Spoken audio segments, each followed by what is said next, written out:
முதலமைச்சர் தம்பி விஜய் அவர்கள் பெண்களையும் கண்டாயம் இந்த நாட்டையும் காப்பாற்றும். அதுக்காக தான் அவருக்கு வாய்ப்பு கொடுத்துருக்காங்க.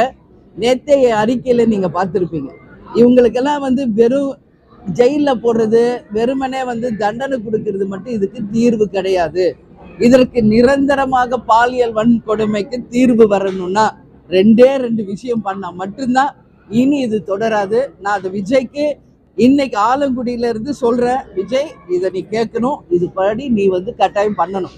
என்னன்னா ரெண்டே விஷயம், அரபு நாடுகள்ல இருக்கிற மாதிரி மக்களுக்கு எதிராக பொதுவாக நிற்பாட்டி 1 வயசு குழந்தை, 2 வயசு 3 வயசு குழந்தை பாலியல் வன்கொடுமை செய்யறவர் யாரா இருந்தாலும் அரபு நாடுகளில் தண்டனை கொடுப்பது போல தரணும். மக்கள் முன்னாடியே தண்டனை வழங்கணும். இல்லை என்றால் கண்டிப்பாக கோயம்புத்தூர்ல சைலேந்திர பாபு அவர்கள் செய்தது போல ஒரு என்கவுண்டர் பண்ணணும். அப்பதான் இதற்கு நிரந்தர தீர்வு. இதற்கு முற்றுப்புள்ளியை தவிர மயிலே இறகு போடுன்னா போடாது.